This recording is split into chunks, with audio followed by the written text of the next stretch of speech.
into our sermon series. We're doing God's Wealth. We've been taking 8 weeks to do a deep dive into the ancient wisdom, the ancient teaching of the Bible about money. And we've covered all kinds of amazing topics. And we're now in week 7.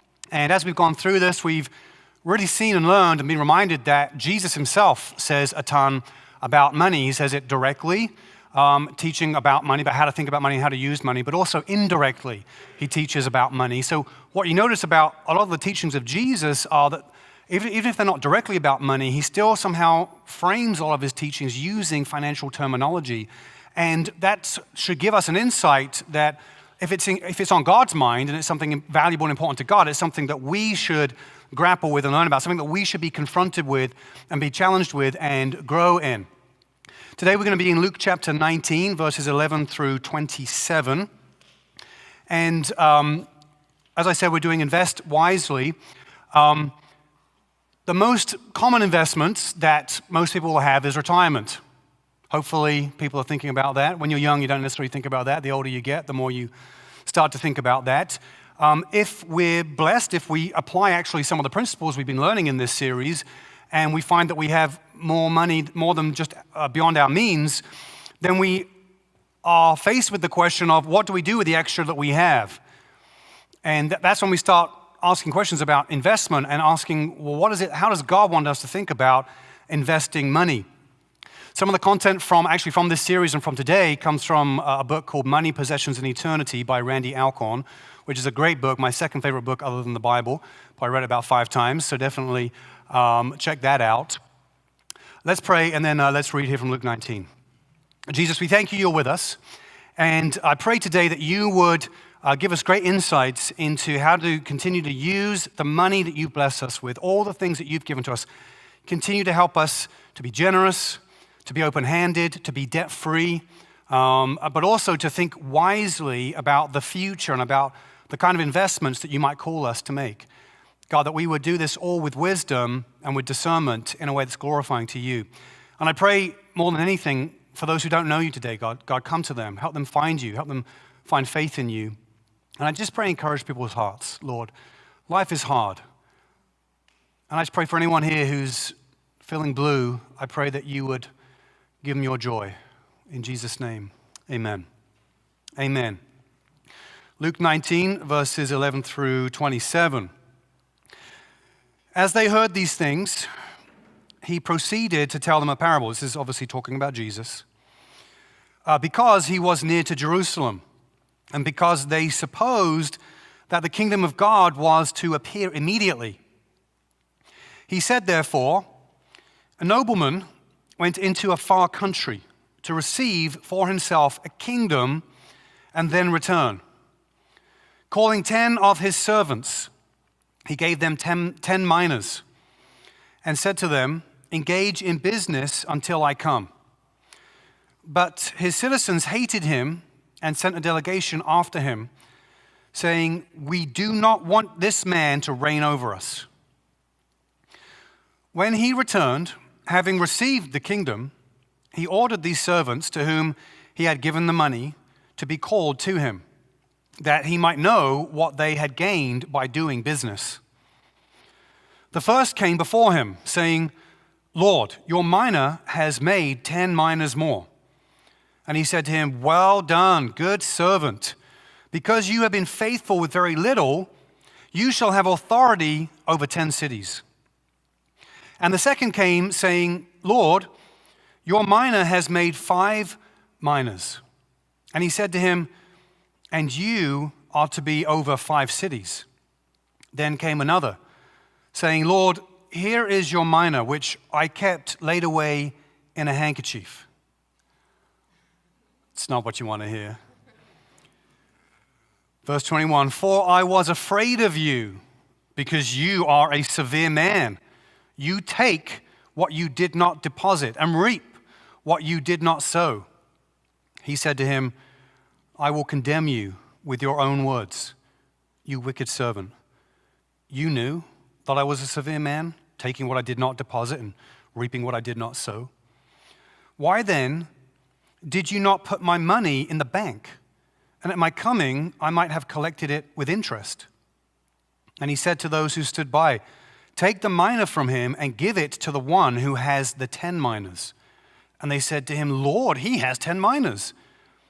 "I tell you that to everyone who has, more will be given. But from the one who has not, even what he has will be taken away. But as for these enemies of mine, who did not want me to reign over them, bring them here and slaughter them before me." This is God's word. Sounds a little harsh, Jesus. Be slaughtering the enemies here. What's going on? How do we understand this? How do we read this? Here's the meaning of the parable. Jesus tells this parable of this nobleman. And this nobleman, he has to travel to officially receive his kingship, to be officially set in as the king of his kingdom. And this relates to Jesus. This is a picture, this is an allegory, a spiritual allegory of the ministry of Jesus. So as Jesus would fulfill his earthly ministry, as he would be crucified and resurrected, and then he would ascend to heaven, he would receive, in that place, be crowned as king of a new kingdom, a new covenant that he had created. That's the picture that Jesus is painting. That's what's going to happen to him. But he says in this parable that there were people of this kingdom who hated the nobleman. They hated the king. And so as the king travels off to get this kingship, they send a delegation to say, to oppose him, and to say, we don't want this guy to be our king. And this, as it relates to Jesus, this is what happened to Jesus, that the people that Jesus came to, his own people, Jewish people, not all of the Jewish people of his day, of course, but many of them, or at one point they all abandoned him, right? Even his own closest disciples abandoned him at one point. But especially the religious elite of his day, they sent delegations, they rejected him, they spoke publicly against Jesus, trying to entrap him, and essentially ended up getting him crucified and murdered. And some historians point out that Jesus is actually probably crafting this parable from something happening at the time. With Archelaus, I think it is. Archelaus was somebody who traveled to Rome to receive kingship from Augustus. And as he went to receive this kingship from Augustus, it said that a delegation of his own citizens also traveled after him and were essentially trying to undermine his own kingship and his own rulership. So Jesus is borrowing from a modern day story and repackaging it for them in a parable that's teaching them a spiritual principle that we see in this. So the citizens in the kingdom that this nobleman has, these citizens are given responsibility, and we're told that each of them are given some minas. So that's a currency at the time, and they essentially were given it works out in today's money to be about 3 months worth of salary in one lump sum. That's what each of them are given, 3 months worth of salary. And a couple of them do really well. They follow the instructions. They do what they're told to do. And one of them increases it by 1,000%. Another one increases it by 500%. So they do pretty good, and then a couple of them do really well, and they're honored, they're praised for what they do, and then they receive a reward proportionate to what they produced with what they were given. And what's really cool is that they were given cities actually to rule over. That's one of the things that was the reward we're told about in the parable, in this allegory.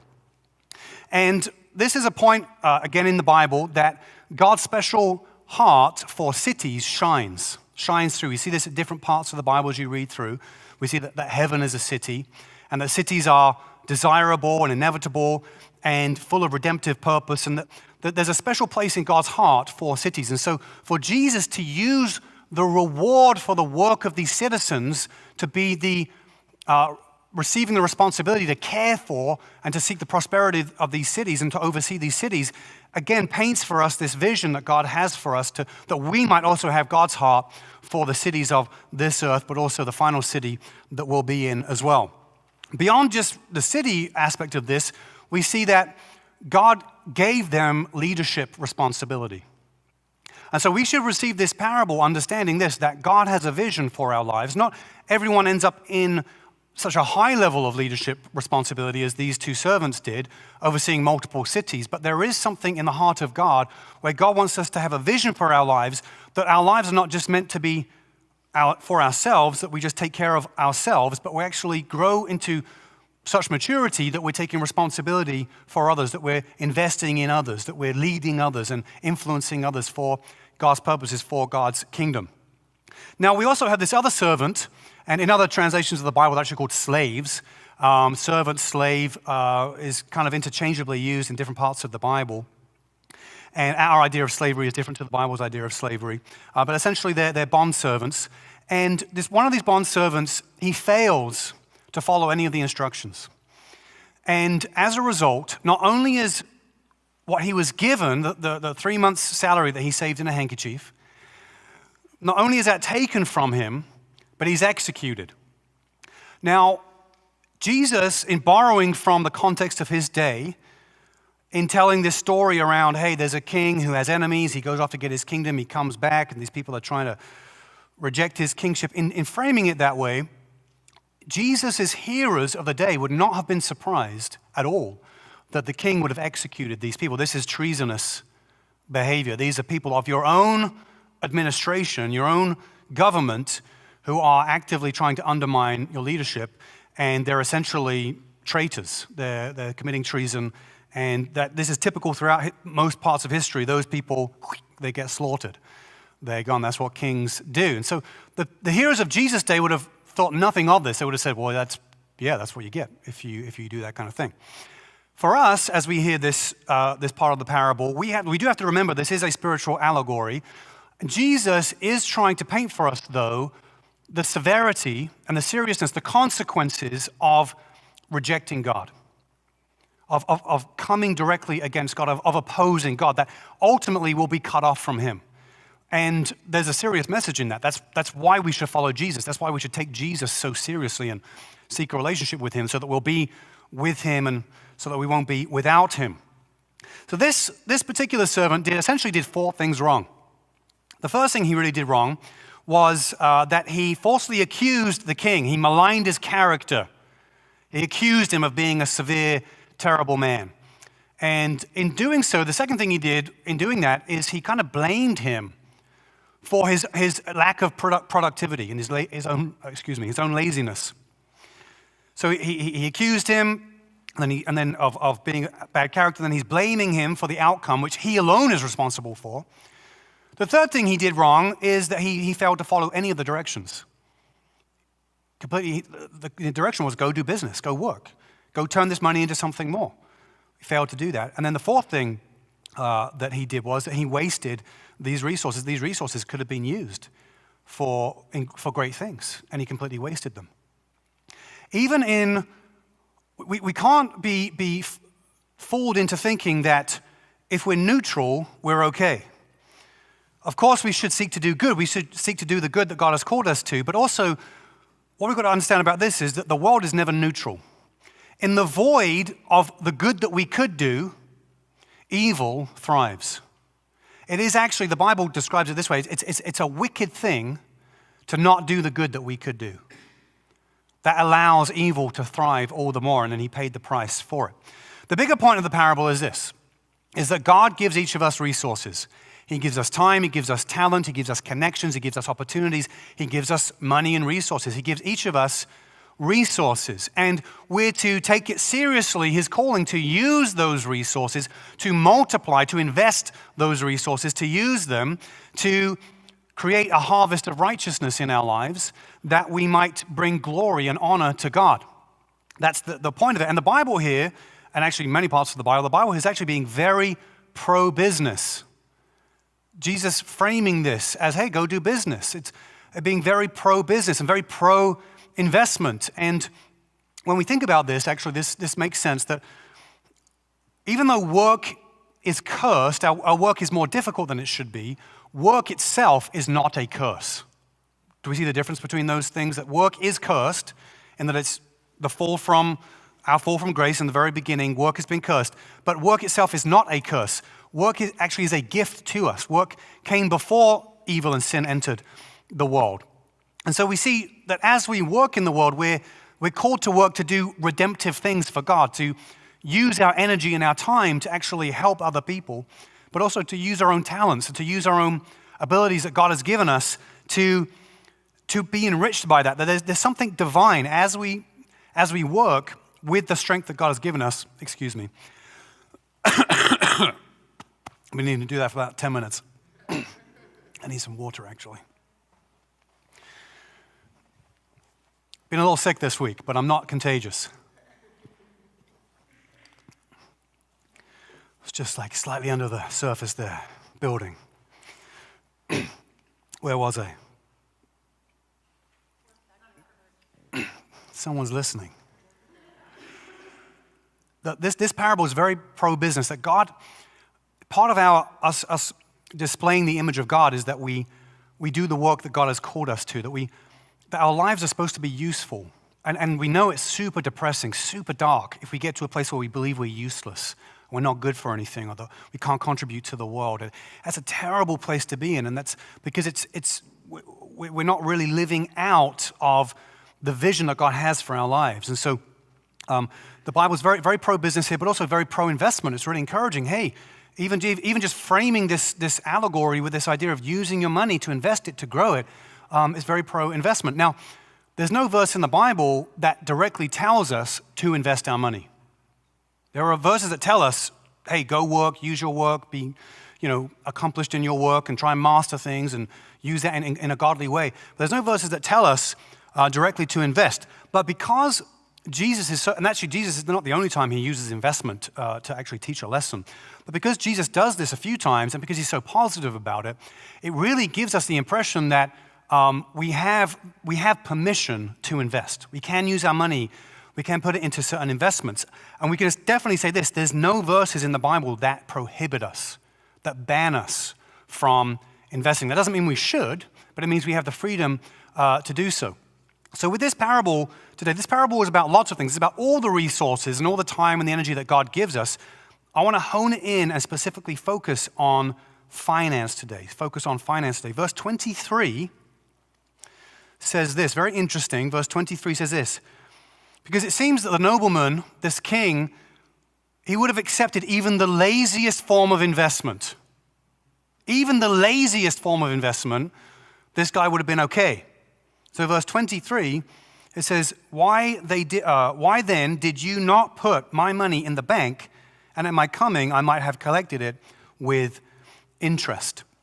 So again, to be super clear, here's what Jesus is not going to do.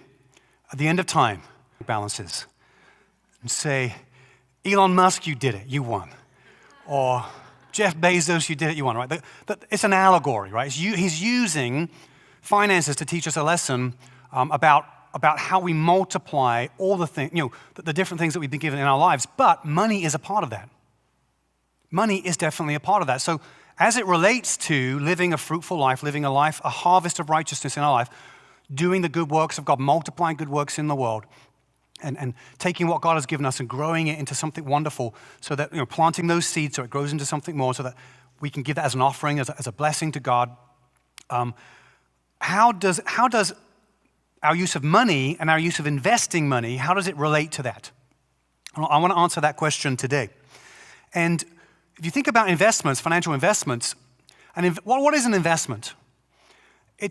You're essentially putting money into something that you want to financially profit from, right? So if you're not planning on actually getting profit out of something, it's not an investment, it's just a purchase. So if you have a fancy wedding ring or an engagement ring or something, that's not an investment. If you have a car, not an investment. If you have a cabin in the woods, it's not an investment. Unless you have a plan, unless your intention is to sell those things for more than you paid for them. And typically with a car, that never happens. With lots of those things, that may never happen. A cabin in the woods, who knows? It depends. Maybe that could happen. Property, usually that goes up in value over time, but not always. It's only, or if we're going to use it to make more money than we put into it in the first place, then again, it would be a kind of investment. The four most common types of investment that we have that are typical for people are obviously the stock market is a big one, right? That's the first one. Second one is property investment. Third one would be lending money to people or to businesses. So you're essentially becoming like a shark, like in Shark Tank, right? You're turning yourself into 𝗀𝗲𝗆𝗀𝗆, giving out loans. The fourth way to invest would be like in rare items or collectibles. Maybe you have an opportunity to purchase something undervalued or that you believe would be of higher value in the future, and then the idea is that you wait, and you're waiting for that value to grow over time, and then if you're just buying it for yourself because you like it, it's not an investment. Because it's a purchase, because you're not getting any profit out of it. It's only an investment if it's going to grow and make more money. So the process of investment is I use a small amount of money, I put it into something, I use it to purchase something or put it in something that is going to grow value over time, that's going to increase the money that I will then take out and use for something else. Now that's the goal of investing, but the goal for a Christian is not just to get more money. It's not just to get more money. So what would be let's look at some reasons for investing. Let's start off with bad reasons and then we'll get to good reasons. So some bad reasons for investing. Number one, greed. This is a bad reason to invest. The Bible directly tells us if we invest in things or we use our money in ways just because we want more, that's a gross motivation, and that will lead us off track, it will lead us into disaster. The second one is envy. Perhaps we see celebrities or wealthy people or just people we know, regular people we know, using money in certain ways, and we look at their life, we look at the choices they're making, and we just want those things. And so if we're motivated to try and grow our money because we're envious, again, terrible reason to invest. The third one is pride. Having greater status, having more money can give us a sense of more power or more prestige or more status.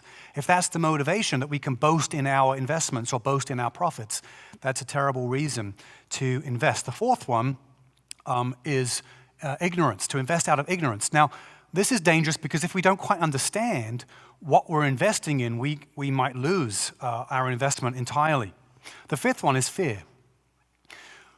Sometimes people are given opportunities to invest in certain things, and it's a lucrative opportunity. It's like you can 10x your money over 6 months if you invest in this one thing, and we might make a decision out of fear because we're going to lose an opportunity.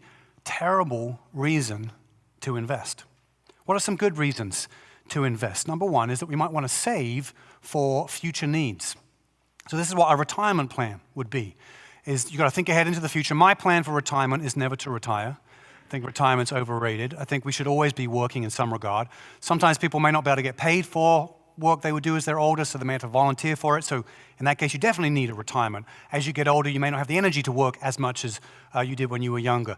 And you may not be able to earn as much as you're older. So there's got to be something saved up for the future.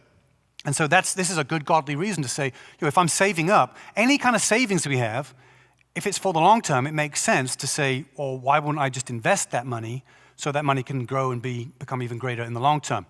The second good reason to invest is to provide for family. So obviously, even certain types of life insurance would be considered, depending on the kind of life insurance, could be considered a type of investment. But it's taking care of people beyond our own life and also into the future as well. The third one is to help specific businesses.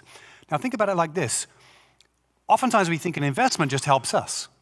Oh, I put my money in, it grows, I get more back. But also, if we give towards a particular business or organization, we're helping them.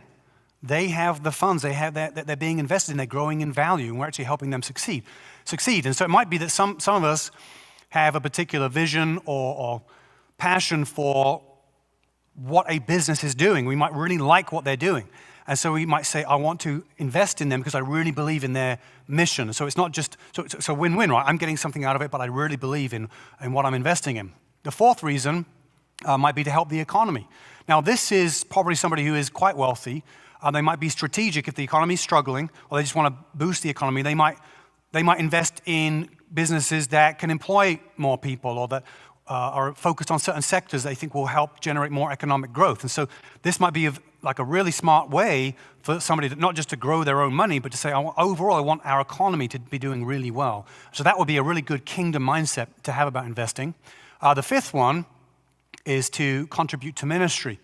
So we actually did this as a church. So we have a building fund that we've been gathering up over many years, and we don't own this facility. We want to be able to buy this facility, so we're trying to save up for it. And one of the things we did is the money that we actually have in our building fund account, we lent a portion of that to another church to help them buy a building, and then they were paying that back to us at 5% interest rate, which is a great interest rate to get. So we were actually able to grow, we were able to help them get into a building, but also there was 𝗍𝗲𝘆𝗆 Church in Atlanta. We helped them get into a building, but then also we actually ended up growing the offering that we'd already received. But there may be ways as well that some people might say, I really believe in this particular ministry cause, and so what I have right now is small. I could give some of it if there's an immediate need, but also if I invest it and really grow it over time, I could give a much larger amount in the future. So that would be a good reason to invest. And then number 6 is to help those in need. So similar idea to number 5, it might just be some type of organization that's working in a particular area that you care about. You say, do they have investments? Can I invest in them? Or different ways to think about this. But these would be some good motivations to invest in this life. Of course, the greatest investment is in the next life. The Bible tells us this over and over and over again. If you can err on the side of either being generous now, in the here and now, or investing in the long term, in the future, the way you want to go with it is you want to be generous now, because that is the investment into eternity. But think about it like this. Financial investments now, if done appropriately, if done well, can also be investments into eternity, into the future. It all comes down to the intent.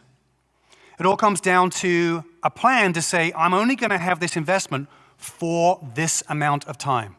If there's not a time frame to it, then essentially we're actually lacking generosity, because we're stockpiling away money for some future investment that who knows when it's going to mature or when it's going to come about, and we're avoiding real needs in the here and now. So financial investing now can become a future kingdom thing if it's limited in its time period, but also it's for a specific cause. We know what we're using it for. Otherwise, we might be tempted, because the more money you have, the more temptation you have to hold on to it for yourself.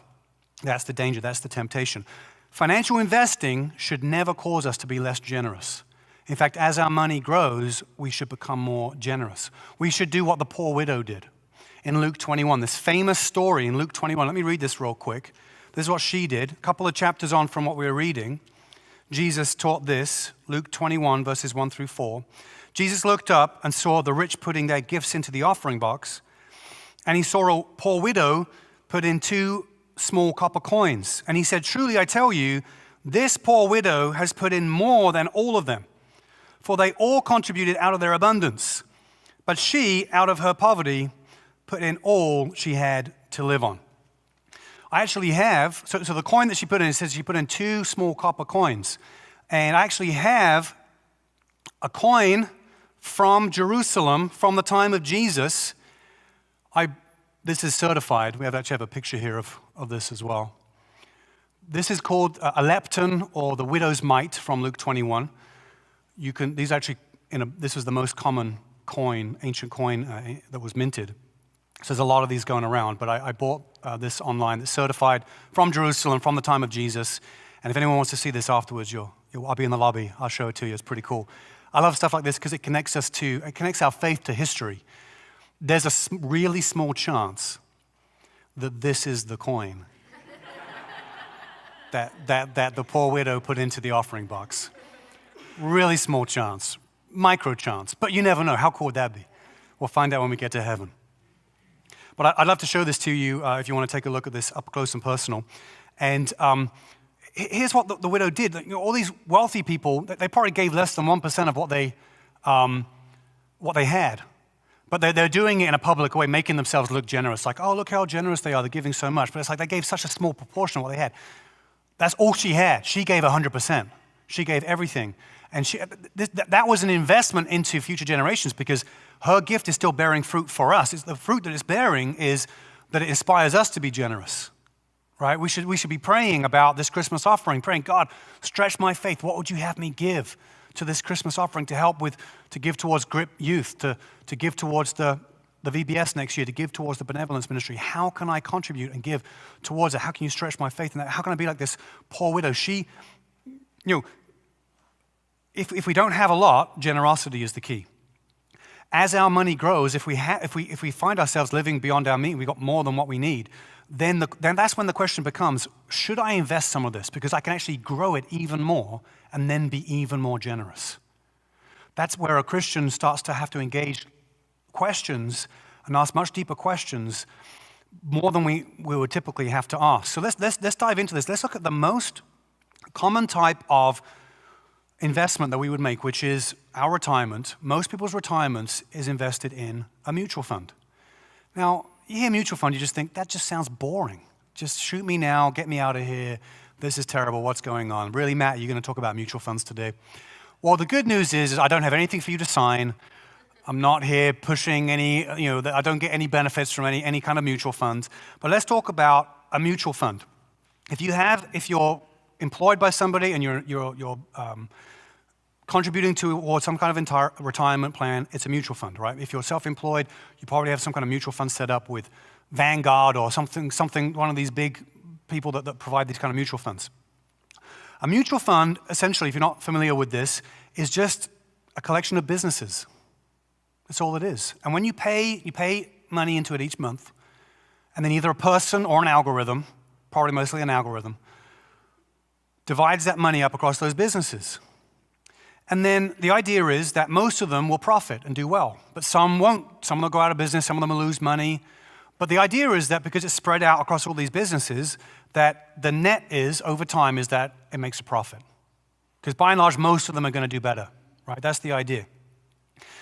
Now, the problem with mutual funds is it disconnects the investor from the investment, right? It disconnects. So a regular person like myself, if I contribute to a mutual fund, I don't really know where it's going.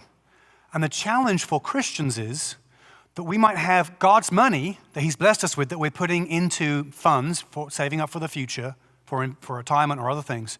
It's going into funds that we have no idea what these businesses are, what they stand for, what their values are. So it's not uncommon for mutual funds to even be invested in things that actually produce addictive substances, so certain drugs or tobacco, or even are invested in the pornographic industry as well. Does God want us to use his money to fund things that are ungodly? I think the answer to that has to be no. Let's talk about some of the most common mutual fund companies that are typically invested in because they're very profitable.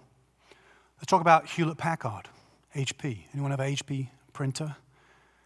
They make other stuff too. They make printers, they make other stuff. 𝗀𝗏𝘃𝗀 is a huge supporter of Planned Parenthood. Now, I know talking about abortion is a big can of worms. We talked about it at different times, at different points. I don't want to get into it too broadly, but I know most Christians I know are extremely uncomfortable with the idea of funding abortions. Also, the extreme views that we now have in our culture with partial birth abortion, all these terrible views.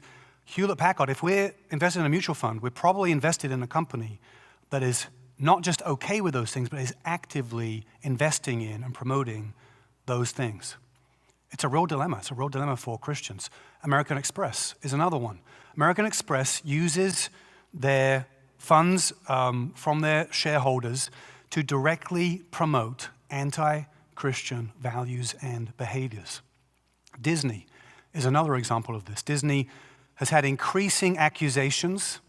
Lots of families, lots of Christians especially, are becoming a growing sense of unhappiness with Disney, that some of the content they're making is overly sexualized, but also that they're playing into this other cultural narrative that's actually trying to sexualize children and trying to push sexual identities onto children that they shouldn't really, it's not their place to really talk about. And there's even been leaked footage of employees at Disney talking about they're purposefully actually trying to do this. It's not just happening randomly, that there's an agenda, there's a plan to do this. Christians invested in mutual funds, that are invested in any of these things, we're actually actively funding ungodly enterprises. And it's quite a shocking thing to learn about and to think about. And Disney, of course, is a huge company. They own all kinds of other companies too.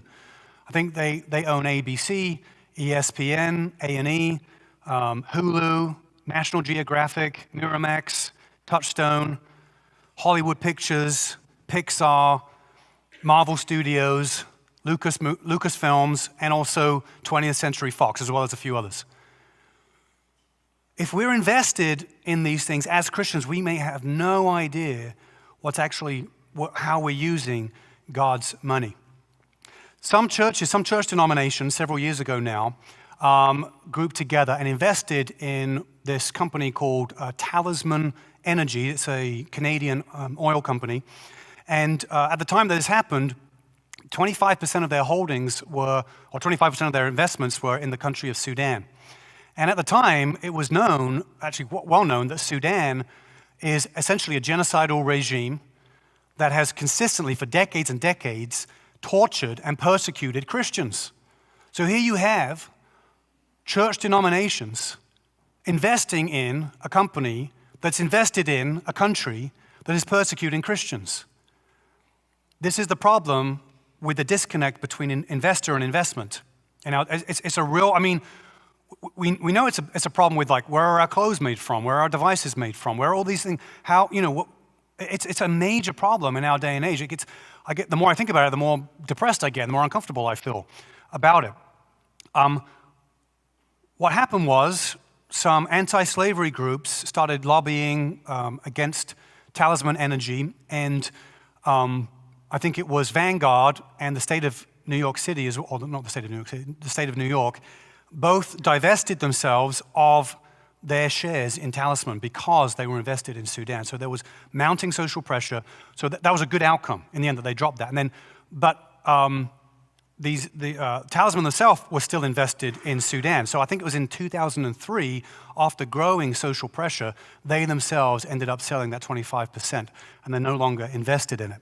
So in the end, that's a good outcome, but it does create a massive dilemma for Christians in this way as well, that if we band together and we say, let's sell all of our shares in things that we don't like funding, actually can increase the profitability of those companies. This is how investing works, is bigger investors can get drawn to investments where shares look like they're getting cheaper because they're a good future, because they have a good track record. So if you sell all your shares, you actually end up boosting with more gains over the longer term. So it might be more effective to boycott those things, or to tell friends and family, like, hey, look, let's not buy their products, let's not use their things, let's resist that. And we actually have historical example of doing that. The Quakers in the 1800s, they stopped using any business that was associated with the slave trade. It was just too much on their consciences. They got to a point where they're like, we don't want to benefit from or benefit any organization that is working through the slave trade. And so they took that step to do that. Proverbs chapter 16, verse 8 tells us, excuse me, it says, better is a little with righteousness than great revenues with injustice.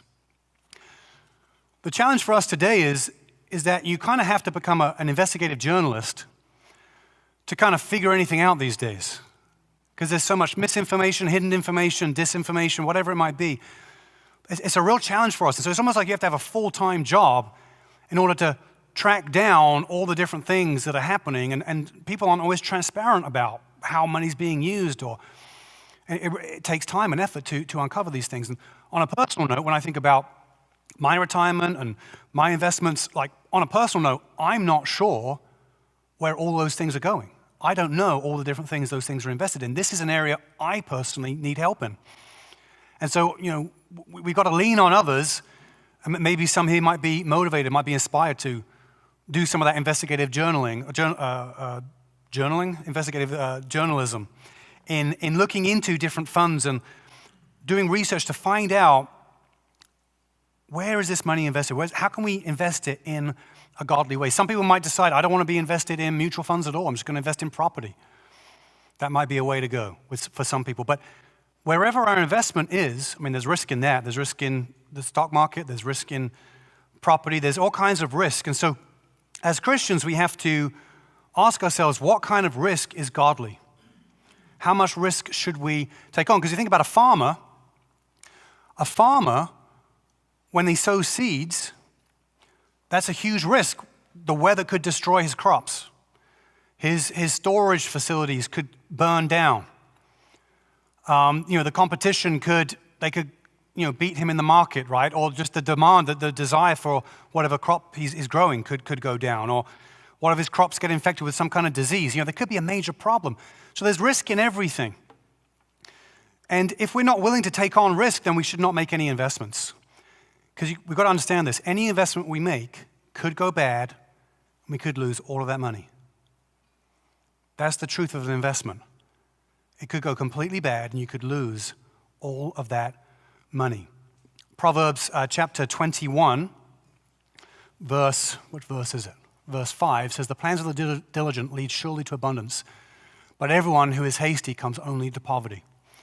The big question is, how aggressive and how conservative should we be in our investments? This verse and other verses in the Bible tell us that high yield or high volatile investing is essentially gambling. We're essentially gambling.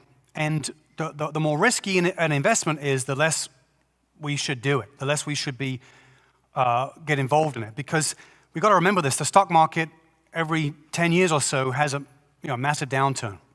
And we can't think that there's this constant growth that's always going to happen, that things go bad, economies go bad, things can happen, and it can be prolonged for a longer period of time as well. Proverbs 13, verse 11 also says this. It says, "Wealth gained hastily will dwindle, but whoever gathers little by little will increase it." So the Bible's concept of investment is slow and steady. Go slow and steady. Let's go through 5 principles for investing. 5 principles for investing. These are going to come up. Number 1, we should never risk money that you can't afford to lose. If it's your retirement, if it's your health savings, if it's something that you know you need, don't invest it. You only invest extra. So Heather and I, we refinanced our house not too long ago, took out a cash out option. We're trying to finish our basement. We have some special needs in our family, and we're trying to make it accessible. And somebody said to me, so this is several months ago that we did it, and we have it in a savings account. But somebody said to me, he said, most economists predict that Amazon stock is going to continue to go up. So maybe you should put that money into Amazon. Somebody said that to me. Half joking, but I thought about it. I thought, man, that's an attractive idea. I checked it last night. If I had done it, didn't do it, don't worry, I didn't do it. But I thought, wow, that could be, we've got this big, we could grow it, we can make it, invest it more. But I followed this principle. I thought, no, we can't afford to lose this money. If I had invested it, I would have lost a ton. Don't invest something that you can't afford not to lose. Number 2 is never make uninformed or hasty investments. We have to remember an investment is essentially into a business. If you don't know that business, you don't know those people, you don't know that industry, you haven't spent the time to figure it out, you don't know the ins and outs of it, don't invest. Spend the time figuring it out, spend the time learning it, and then if you get educated on it, then maybe you know enough to make that call. But if you don't know, don't do it. Number 3 is master the basics of finance first. If we can't keep a budget, if we're in debt, if we can't even just save for just regular things, we have no business investing money. Get the basics down, and then we can graduate to investing. Number 4 is count all the costs. There's obviously fees and associated things like that, but there's bigger costs, way bigger costs. There's emotional costs. Can your emotions handle watching that ticker go up and down? Can your relationships handle it? If you take someone's advice, somebody you know and trust, they say, hey, invest in this thing, or let's go in together. Let's buy a property together. Let's do this investment. Let's do this, and it goes bad. Can those relationships handle that? That's a cost that we have to consider as well. And then number 5 is to seek many counselors. Many verses in the Bible talk about this. Not just listening to 𝗍𝗶𝘆𝗶, you can do that. He's got some good stuff to say. But people who know us, people who know the Bible, people who, faithful Christians, people who are ahead of us, people who have done well with their money, seeking a wide variety of counselors to say, help me think through what I'm doing. Now, the really cool thing about this parable that Jesus gave us is these guys started off as servants, and some translations call them slaves. They start off in that lowly place, but then through their ingenuity, through their hard work, they kind of 10x their money, and they're honored for it. And then they're put in a position of prominence. They're now in charge of cities. And this is kind of the vision of God's kingdom, vision that that he has for us. God's kingdom is like this, that we start with nothing, but we can end up with everything. We really do go from rags to riches, from prison to princes, from enemies to families, that as we take God's work seriously, as we invest in God's kingdom, we go from that slave to now being not just a mayor, but a mayor of multiple cities, or a governor of many places. It's an incredible idea that God blesses our lives in that way. The one servant who failed, what was his main failure? It was that he failed to have faith in the character of the king. He failed to believe that the king was good. He was approaching life from this wrong standpoint that, well, he must be an evil man, must be a terrible man, must be, he takes what's not his, and this was the big failure. Of course, it was also a failure to not use the money, not to invest the money, and to grow the money, not to do business with the money that he was given. Of course, that was a failure, but that failure grew out of his lack of faith. It is our faith in the goodness of God, our belief in God. It's that faith that opens the door, that brings us into a relationship with God. And then based on that faith, trust in God, we then build a life of good works. This is you see in this parable, the beautiful nature of salvation that we've been given in God is that we're loved by God, not because of the works we produce.